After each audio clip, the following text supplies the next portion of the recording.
Hello future doctors. Welcome to Rapid Revision Series for NEET 2026. मैं हूं doctor Farhat और आज हम स्टार्ट करने वाले हैं एक बहुत ही scoring chapter digestion and absorption. इस चैप्टर से हर साल 2 या 3 क्वेश्चन ज़रूर आते हैं और जो एरिया है जिनसे सबसे ज़्यादा क्वेश्चन पूछे जाते हैं enzyme substrate matching, gastric glands, parietal cells and chief cells, length of the alimentary canal, absorption pathway and transport mechanism. We'll study about the alimentary canal, enzymes and their mechanism. Okay, without wasting time, we enter to the alimentary canal from mouth to the anus. NEET perspective से revise करते हैं. Okay, ready? Let's begin. Then start with first overview of the alimentary canal. Digestion is the process of breakdown of macromolecule into the micromolecule with the help of enzyme.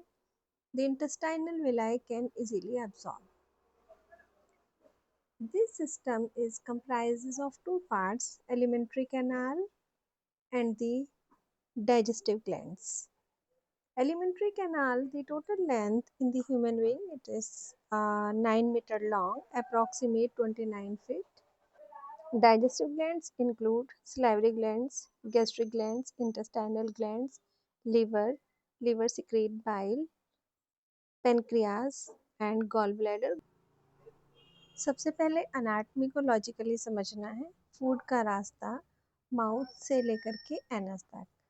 सबसे पहले food mouth से oesophagus में जाता है, that is the food pipe. उसके बाद stomach में आता है.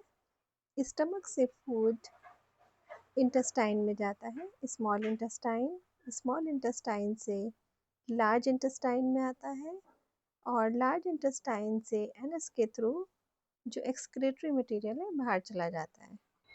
In oesophagus no glands, no digestion. Stomach is J shaped and small intestine that is divided into three parts, duodenum, ileum and jejunum. Duodenum small intestine का वो main part है जहाँ पर बाइल और पेनक्रियाज मिलते हैं और यहीं से इंटेरोकाइनेस रिलीज होता है, that is the intestinal juice. Ileum और जेजुनम तक आते आते फूड completely डाइजेस्ट हो जाता है और absorption भी हो जाता है.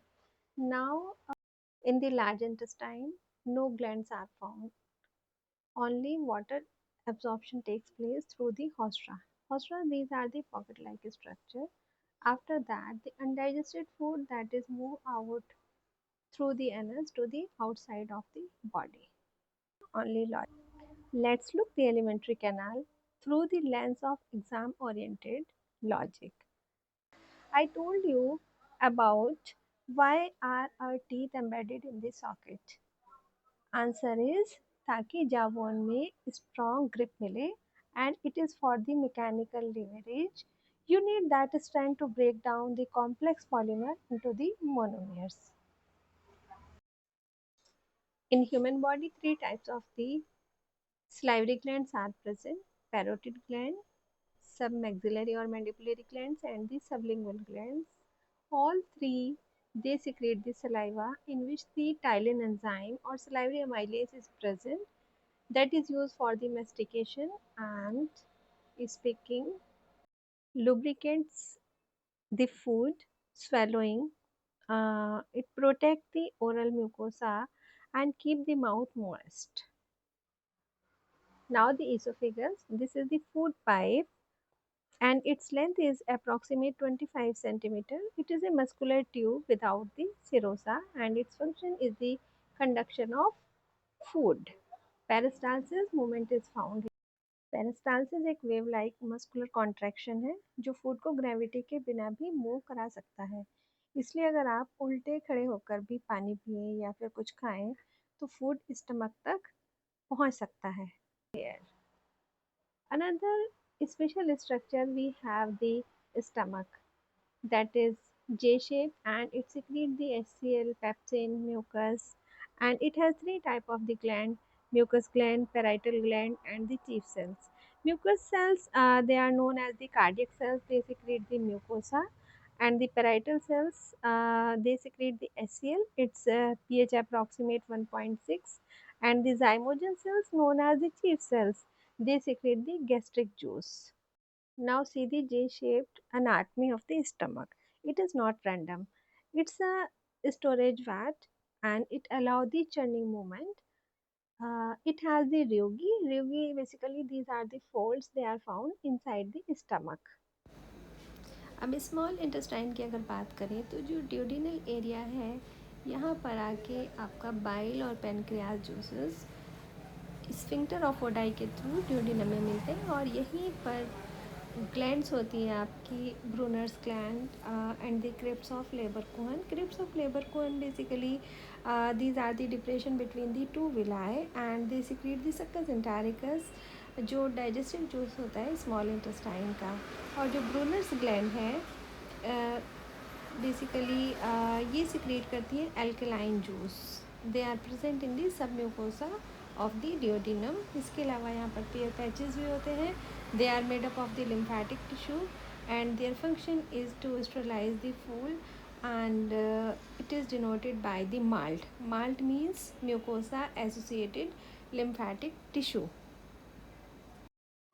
Yes, I want to add one more logic, that is the sphincter. Think of the pyloric sphincter. Its work as a flow controller, and it ensures that the acidic chyme enter into the small intestine in a small manageable batches, so that the pancreas has time to neutralize it. तो जो gastro-oesophageal sphincter है ये gatekeeper का काम करता है ताकि acid वापस ना आए. तो स्मॉल इंटेस्टाइन में कंप्लीट डाइजेशन और एब्जॉर्प्शन हो जाता है. और यहाँ पर विलाय होती हैं, विलाय के ऊपर माइक्रो विलाय होती हैं. इनका क्या लॉजिक है? बेसिकली जितना ज़्यादा सरफेस एरिया होगा उतना ज़्यादा एब्जॉर्प्शन होगा. Now let's the chemical reaction inside you, the logic behind that. Why does the stomach produce pepsinogen instead of active pepsin? Because if it is produced active pepsin, the stomach would digest itself and the pH of pepsin need approximate 1.8. But once the food reaches into the duodenum, we switch to an alkaline medium and the this pH is 7.8. Why? Because the pancreatic enzyme like the trypsin are base level and pancreas ये complete digestive juice है जिसमें carbohydrate, proteins और fats तीनों को break down करने का power होती है. Now the next is the bile. Behind this, the detergent logic. Bile has no enzyme. You keep in your mind, bile has no enzyme. It is only for the emulsification of fat. It acts like a dish soap. It breaking the large fat globules into the micelles so lipase can actively reaches the molecule. Come on the absorption. Absorption basically depend on the concentration gradient. This is where the most students fail in PYQ focus. Let's simplify the logic of absorption. Surface area maximization. Okay, the villi and microvilli increase the surface area by nearly 600 times. The absorption is through the active or passive. Glucose and sodium use as a active transport because the body cannot afford to lose even 1% of these nutrients. It spends ATP to pump them in. And about the glucose और amino acids active transport से जाते हैं क्योंकि body को इनकी ज़्यादा जल्दी होती है एनर्जी के लिए. ऐसे ही फैट के केस में fats basically they are insoluble in water and they can't enter in the blood directly. The logic, they wrap them in proteins. These are called chylomicrons which enter in the lacteals. Basically lacteals are the lymph vessels, so they move inside. And जो questions हैं वो यही से आता है lacteal, that is the most important topic for the need. और absorption basically जो size बड़ा होने से फैट डायरेक्टली ब्लड में नहीं जा सकते, इसलिए वो लेक्टिल्स के रास्ते से जाते हैं। स्टूडेंट, अब हम quickly hormonal control of digestion को रिवाइज करते हैं। डाइजेशन सिर्फ एंजाइम को कंट्रोल नहीं होता, बल्कि कुछ इंपॉर्टेंट हार्मोन्स भी इस प्रोसेस को रेगुलेट करते हैं। सबसे पहले हार्मोन है गैस्ट्रिन। गैस्ट्रिन स्टमक की जी सेल से रिलीज होता है और इसका मेन फंक्शन है गैस्ट्रिक जूस सिक्रीशन को इंक्रीज करना। इससे स्टमक में एचसीएल और एंजाइम का सिक्रीशन बढ़ता है। दूसरा इंपॉर्टेंट हार्मोन है सिक्रेटिन। सिक्रेटिन ड्यूडेनम से रिलीज होता है। जब एसिडिक टाइम स्मॉल इंटेस्टाइन में आता है तो सिक्रेटिन का जो मेन काम है पेनक्रियाज से बाइकार्बोनेट रिलीज करवाना, और इसके रिलीज होते ही जो एसिड है वो न्यूट्रलाइज हो जाते हैं। तो ये किसको न्यूट्रलाइज कर रहा है? एसिड को। तीसरा हार्मोन है सीसीके, कोलिसिस्टोकाइनिन। कोलिसिस्टोकाइनिन भी स्मॉल इंटेस्टाइन से रिलीज होता है और इसका फंक्शन है पैनक्रियाटिक एंजाइम का सिक्रीशन इंक्रीज करना, और ये गॉल ब्लैडर को कांटेक्ट करता है। कांटेक्ट क्यों करता है? जैसे गॉल ब्लैडर स्क्वीज होगा, उससे क्या होगा? बाइल जूस रिलीज होता है। और लास्ट हार्मोन है इंटेरोगेस्ट्रॉन। इसका काम है गैस्ट्रिक सिक्रीशन को इनहिबिट करना, यानी स्टमक की एक्टिविटी को स्लो करना, और जब फूड इंटेस्टाइन में पहुंच जाता है तब ये रिलीज होता है। तो एक इम्पॉर्टेंट पॉइंट याद रखेंगे, एसिड टाइम सिक्रेटिन को रिलीज करेगा। ये कॉन्सेप्ट नीट में काफ़ी बार पूछे गए हैं। बस इतना अगर आपने याद रख लिया तो हार्मोनल कंट्रोल ऑफ डाइजेशन बिल्कुल परफेक्टली हो जाएगा। स्टूडेंट्स, अब हम डाइजेस्टिव सिस्टम से रिलेटेड कुछ इम्पॉर्टेंट डिसऑर्डर को क्विकली समझते हैं जो एग्ज़ाम में भी पूछे जाते हैं। सबसे पहले है peptic ulcer. Peptic ulcer stomach या ड्यूडेनम की लाइनिंग में होने वाला एक अल्सर होता है। ये यूजुअली हाइड्रोक्लोरिक एसिड जो HCl है या फिर बैक्टीरिया हेलिकोबैक्टर पाइलोरी की वजह से होता है। इसमें पेशेंट को बर्निंग पेन, एसिडिटी और नोइजिया हो सकता है। कोलोन डाइजेस्टिव सिस्टम का लार्ज इंटेस्टाइन का मेन पार्ट है। कोलोन का मेन फंक्शन है वाटर एब्जॉर्ब करना और अनडाइजेस्टेड फूड को फेसिस में कन्वर्ट करना। कोलोन कैंसर एक मेलिग्नेंट ट्यूमर होता है जो कोलोन की सेल्स की अनकंट्रोल ग्रोथ की वजह से होता है।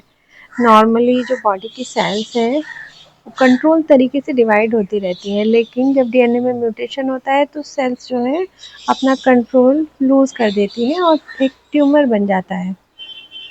जो रिस्क फैक्टर होते हैं इसके पीछे, जैसे कि लो फाइबर डाइट, ज़्यादा रेड मीट खाना, स्मोकिंग, अल्कोहल और जेनेटिक फैक्टर्स भी हो सकते हैं या फिर ओल्ड एज भी हो सकता है। तो लो फाइबर डाइट से फूड कोलोन में ज़्यादा टाइम तक रुकता है, जिससे हार्मफुल केमिकल्स कोलोन लाइनिंग को डैमेज कर सकते हैं। इसमें सिम्टम्स मोस्टली आते हैं जैसे ब्लड के साथ स्टूल आना या फिर एब्डोमिनल पेन, वेट लॉस और कॉन्स्टिपेशन या फिर डायरिया हो सकता है। अगला जो डिसऑर्डर है दैट इज एसोफेजाइटिस। ये एसोफेगस की इन्फ्लेमेशन होती है। ज़्यादातर ये एसिड रिफ्लक्स की वजह से होता है और इसमें स्टमक का एसिड जो है वो फूड पाइप में वापस चला जाता है। इससे चेस्ट में बर्निंग और स्वेलोइंग में डिफ़िकल्टी होती है। अब बात करते हैं गैस्ट्राइटिस की। गैस्ट्राइटिस में स्टमक लाइनिंग इन्फ्लेम्ड हो जाती है।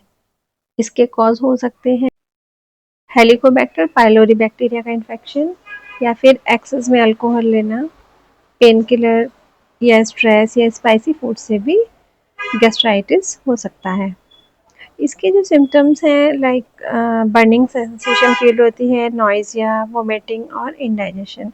नॉर्मली जो एसिड है वो फूड डाइजेस्ट करता है, लेकिन अगर प्रोटेक्शन ना हो तो एसिड स्टमक सेल्स को ही डैमेज कर सकता है।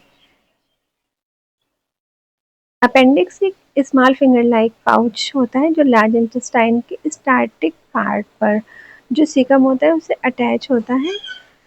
और अपेंडिसाइटिस अपेंडिक्स का एक इन्फ्लेमेशन है जब अपेंडिक्स का ओपनिंग ब्लॉक हो जाता है तो वहाँ पर जो फीकल मैटर है या फिर कोई इन्फेक्शन हो सकता है या कई बार कोई वॉर्म सेटल डाउन हो जाते हैं तो और वहाँ पर बैक्टीरिया ग्रो करने लगते हैं। इससे स्वेलिंग और इन्फ्लेमेशन हो जाती है and the symptoms included like the severe pain in the lower right abdomen area, fever और nausea and loss of appetite. अगर अपेंडिक्स रप्चर हो जाए तो बैक्टीरिया एब्डोमिनल कैविटी में स्प्रेड हो सकते हैं जो कि लाइफ थ्रेटनिंग इन्फेक्शन कॉज कर सकता है। इसलिए वेल स्टूडेंट्स, आज का सेशन बहुत इम्पोर्टेंट होने वाला है। आज हम डाइजेस्टिव सिस्टम के मोस्ट रिपीटेड कॉन्सेप्ट और हाई प्रोबेबिलिटी क्वेश्चंस की प्रैक्टिस करने वाले हैं। इस सेशन का पर्पस मेरा सिर्फ थ्योरी पढ़ाना नहीं है, बल्कि आपके अंदर एक थिंकिंग डेवलप करना है। अगर आप प्रीवियस ईयर के क्वेश्चन के पैटर्न्स को एनालाइज करें तो आपको पता चलेगा कि एग्जामिनर हर साल कुछ स्पेसिफिक कॉन्सेप्ट्स के साथ क्वेश्चंस को रिपीट करते हैं। मैं चाहती हूँ कि आप सिर्फ आंसर ना देखें, बल्कि पहले खुद सोचने की कोशिश करें, क्योंकि एग्जाम हॉल में आपको कॉन्सेप्ट अप्लाई करना है, रट्टा नहीं लगाना है। सो स्टूडेंट्स अपनी नोटबुक को रेडी रखिए और हर क्वेश्चन के कॉन्सेप्ट के साथ इनको सॉल्व करने की एक हैबिट को डेवलप करिए। चलिए शुरू करते हैं फर्स्ट मोस्ट रिपीटेड कॉन्सेप्ट से। Okay, let's start question answer session. The question number 1, which enzyme activate trypsinogen into trypsin? Answer is enterokinase. Why? Trypsinogen pancreas से इनएक्टिव फॉर्म में रिलीज होता है। ये स्मॉल इंटेस्टाइन में एंटर करता है। Intestinal mucosa एक एंजाइम रिलीज करती है जिसका नाम है इंटेरोकाइनेज। इसी को हम कहते हैं इंटेरोपेप्टाइडेज। ये ट्रिप्सिनोजन को एक्टिव करता है ट्रिप्सिन में। ट्रिप्सिन बाकी पैनक्रियाटिक एंजाइम को भी एक्टिवेट करता है। जैसे HCl पेप्सिनोजन को पेप्सिन फॉर्म में एक्टिवेट करता है और ट्रिप्सिनोजन को इंटेरोकाइनेज एक्टिवेट करता है। Question number 2, bile perform which of the following function? क्या फंक्शन है? Emulsification of fat. बाइल में कोई एंजाइम नहीं होता। You keep in your mind कि इसमें बाइल सॉल्ट्स होते हैं, bile pigments and cholesterol. Bile salts fat को स्मॉल ड्रॉपलेट्स में तोड़ देते हैं, सरफेस एरिया इंक्रीज होता है और जो लाइपेज है वो इफेक्टिवली काम करता है। You keep in your mind, bile contain no enzyme. Question number 3, maximum absorption of nutrients occur in?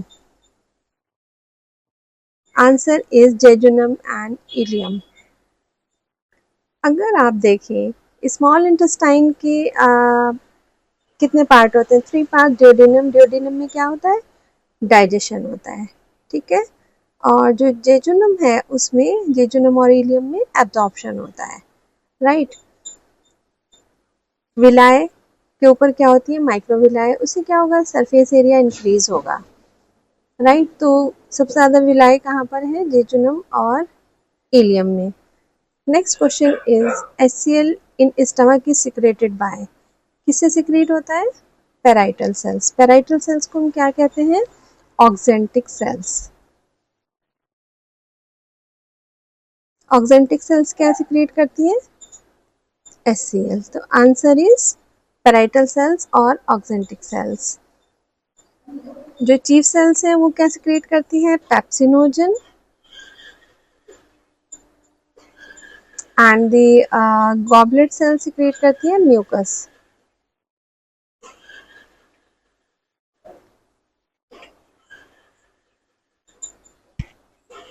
यहाँ ये क्वेश्चन थोड़ा कंफ्यूजिंग है।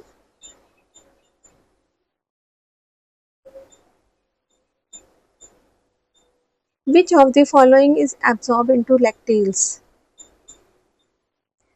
Answer is fatty acids.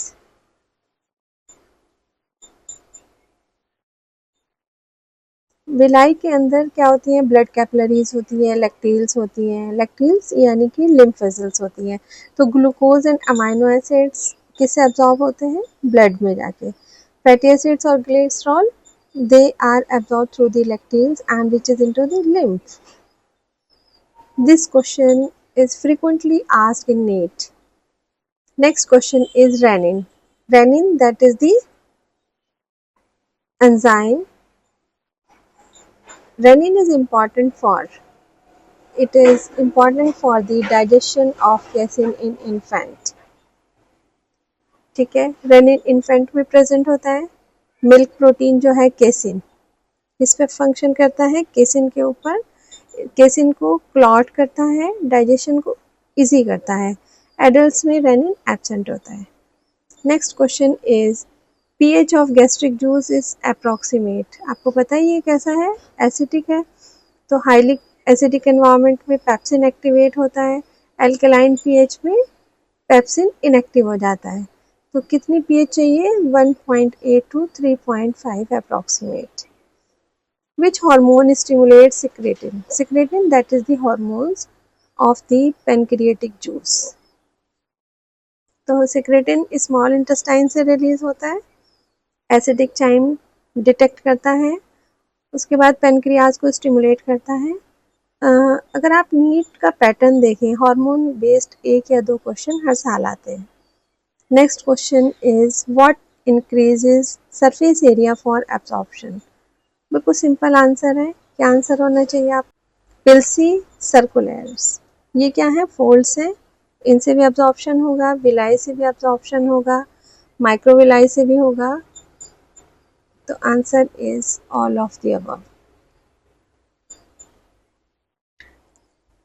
Next question, which enzyme convert maltose into glucose?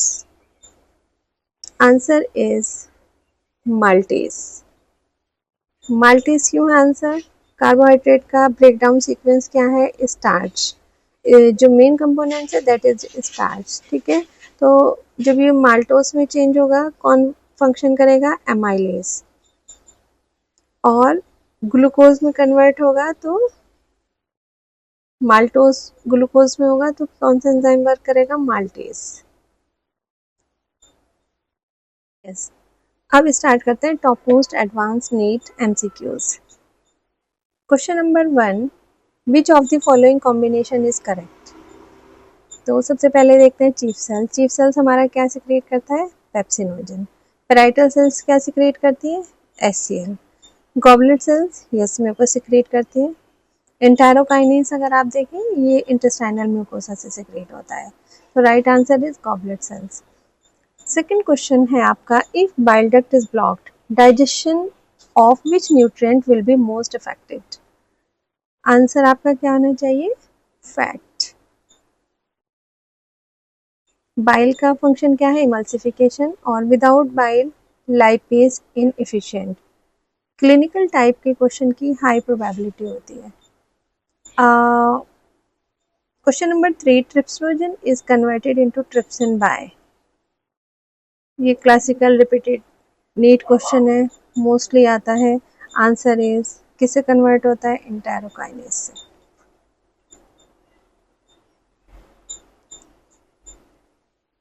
Question number 4, the pH of pancreatic juice is alkaline due to the presence of. Answer is C. Secretin क्या करता है? Bicarbonate secretion stimulate करता है. Question number 5, which hormone decreases gastric motility? Answer is B, enterogastrone. That is the hormone, small intestine से release होता है और क्या फंक्शन होता है? To slow stomach activity. Next question is maximum surface area amplification is due to. That is due to the microvilli. सबसे पहले क्या होते हैं? सर्कुलर फोल्ड्स होते हैं.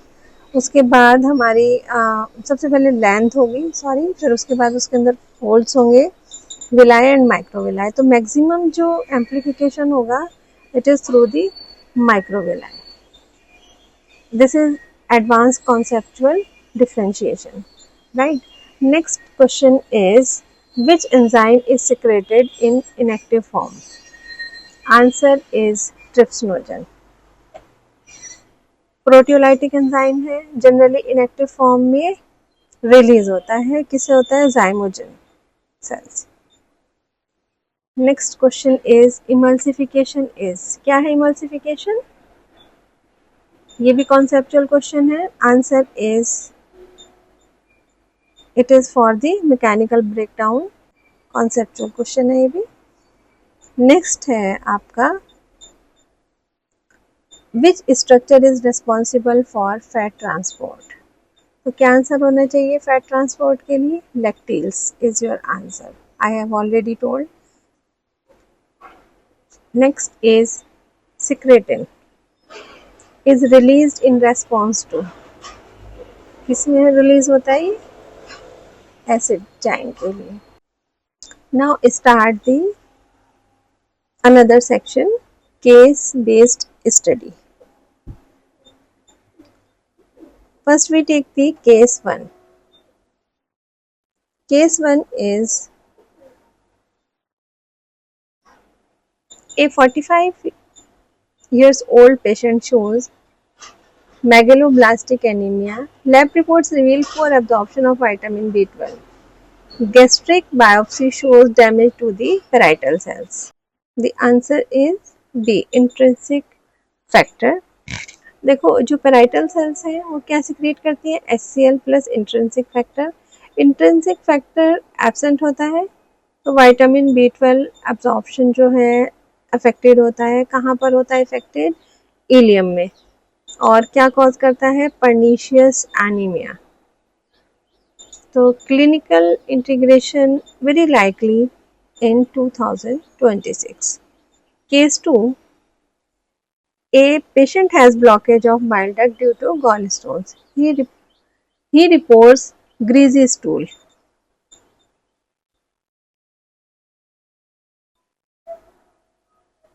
Most affected process: protein digestion, starch digestion, fat emulsification, nucleic acid breakdown. Answer क्या होगा? क्या करता है बाइल का फंक्शन? क्या होता है? फैट का इमल्सिफिकेशन करना। ओके, तो answer is fat emulsification. Without bile जो लाइपेज है इनइफेक्टिव एंड स्टेटोरिया यानी fatty stools may be observed in the patient. In the case 3, a child developed diarrhea after drinking milk. Enzyme assay show deficiency in brush border enzyme. Answer is lactase. Lactase basically जो lactose intolerance है वो undigested lactose की वजह से होता है। Osmotic diarrhoea हो सकता है। Question 4 is a pancreatic tumor prevent secretion of trypsinogen. Question is which digestion will be most affected? कौन सा affected होगा सबसे ज़्यादा? प्रोटीन। ट्रिप्सोजन प्रोटीन होगा। Trypsin basically this is the master activator of the proteolytic enzyme. Case 5 में a patient has severe damage to the intestinal villi. आपको समझ ही आ रहा है ना? क्या होगा? एब्जॉर्प्शन से रिलेटेड होगा। तो most affected function secretion, digestion या फिर एब्जॉर्प्शन और मोर्टेलिटी। तो बिल्कुल कॉन्सेप्चुअल बेस्ड है, सिंपल सा आंसर है। क्या होगा? एब्जॉर्प्शन। विलाई क्या करती हैं? They increase the surface area और अगर डैमेज होगा तो एब्जॉर्प्शन प्रॉपर नहीं होगा and cause the malabsorption. Question 6. After gastric surgery, patient develop iron deficiency anemia. Why? Most probable cause. क्या होता है most probable? Lack of bile, reduced HCl secretion. Yes. Lack of lipase, reduced amylase. Answer is B. Reduced HCl secretion. ये क्या करता है? HCl जो है ये कन्वर्ट करता है Fe2 में। ये क्या है? एब्जॉर्बेबल फॉर्म है। Case 7. Acidic chyme enter duodenum. Hormone release inhibit gastric secretion. क्या होना चाहिए आपका answer? The hormone is enterogastrone. Acid chyme function करता है enterogastrone. Next case. A patient has obstruction of pancreatic duct. Answer is which will not occur normally, that is the lipid hydrolysis. Lipase absent होगा तो fat digestion reduce हो जाएगा. Next case is in a neonate milk protein digestion is efficient due to presence of trypsin, pepsin, renin, maltase. Answer is renin. A patient has portal vein obstruction. Which nutrient transport will be directly affected? किस पे होगा direct effect? क्योंकि amino acids and glucose किससे जा रहे हैं? Hepatic portal vein से. और फैट किससे जाता है? लिम्फेटिक सिस्टम से. राइट. तो answer is amino acid. When obstruction amino acid का होगा डायरेक्टली, क्योंकि fatty acids, vitamin A D, chylomicrons. Vitamin A D they are the fat soluble vitamins. Chylomicrons जो हमारे फैटी एसिड्स को लैक्टेल्स में लेके जाएंगे. Okay, now start the assertion reason जिनकी सबसे ज़्यादा प्रोबेबिलिटी है नीट में आने के लिए. तो सबसे पहले हम डायरेक्शंस देखते हैं हमें करना क्या है. अगर दोनों ठीक है और जो रीज़न है वो करेक्ट एक्सप्लेनेशन है तो हमने यूज़ करना है ए. और अगर दोनों ठीक है but R is not explanation of the first one, तो इसमें हमें लगाना होगा बी. अगर ए ठीक है और उसका रीज़न गलत है तो क्या होगा? सी. अगर हमारा एजर्शन ही गलत है बट उसका रीज़न ठीक से दिया हुआ है, एक्सप्लेनेशन ठीक से दी हुई है, तो हम लगाएंगे डी. ठीक है. तो question number 1, bile contain no digestive enzyme. बिल्कुल ठीक है. ठीक है. Reason bile salts emulsify fat, यानी दोनों हमारे ठीक है. तो हमारा आंसर क्या होगा? ए. अब आते हैं हम सेकेंड क्वेश्चन पे. Trypsin is secreted in inactive form. ठीक है. इनएक्टिव फॉर्म में होता है. बिल्कुल ठीक है.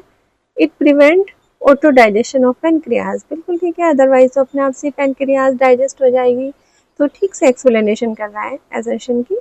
तो इसका भी आंसर क्या होगा आपका? ए. थर्ड है आपका एसर्शन है pepsin work best at pH 8. बिल्कुल गलत है. हमारा ये एसिडिक होना चाहिए. ठीक है. दूसरा, इट रिक्वायर अल्कलाइन मीडियम. इसमें क्या है? ए फॉल्स है. एसिडिक मीडियम चाहिए. हमारे दोनों ही गलत है. Question is wrong. अगर यहाँ पे एसिडिक मीडियम होता तो हमारा आंसर क्या होता? डी. ठीक है. चलिए जल्दी से क्वेश्चन 4 करते हैं. Assertion microvilli increase surface area. True. They form brush border on the epithelial layer. ये भी ट्रू है. तो आंसर इज ए. फिफ्थ में एसर्शन क्या है हमारा? Fats are absorb directly into the blood capillaries. That is wrong. Fatty acids are water soluble. ये भी रॉन्ग है. Fats go to through the lacteals. Conceptually both are wrong. ये मैं इसलिए करा रही हूँ ताकि आप इनमें से कोई एक सही मान के गलत ना करें, इसलिए मैंने यहाँ पर डी आंसर नहीं दिया है. एसर्शन में अब आप देखें 6 में, सिक्रेटिन स्टिमुलेट बाइकार्बोनेट सिक्रेशन. ठीक है. Reason acidic chyme enter duodenum. बिल्कुल ठीक है. उसके बाद क्या होगा? एल्केलाइन में चेंज हो जाएगा. तो दोनों ठीक है. Answer is A. सेवंथ में आप देखिए renin is active in adult, होता ही नहीं है, फॉल्स है। इट डाइजेस्ट केसिन, ये ठीक है कि केसिन को डाइजेस्ट करता है, यानी ये क्या है आपका ट्रू है और ये फॉल्स है, तो आंसर इज डी। अब हम 8th पे आते हैं। एजर्शन HCl एक्टिवेट पेप्सिनोजन, बिल्कुल ठीक है। HCl denature protein, no it is not the correct explanation, तो इस केस में हमारा आंसर होगा डी, ये ठीक है और ये गलत है। 9th में देखें carbohydrate digest begin in mouth, बिल्कुल ठीक है। Salivary amylase convert starch to maltose, यानी 30% of the carbohydrate digestion takes place in your mouth, in your buccal cavity. Okay, तो दोनों ठीक है और एक दूसरे की एक्सप्लेनेशन में है। नेक्स्ट पे आते हैं। Last question of this session, large intestine is primary site of digestion, बिल्कुल गलत है, टोटली गलत है, it is false. Primary digestion start अगर आप देखें कार्बोहाइड्रेट का, आप ये बकल कैविटी से हुआ है, यहाँ तो कोई डाइजेशन होता ही नहीं है, सिर्फ वाटर का एब्जॉर्प्शन होता है। सेकेंड एक्सप्लेनेशन में है it absorb water, yes that is the D answer. Okay students, okay मिलते हैं नेक्स्ट सेशन में, बाय बाय।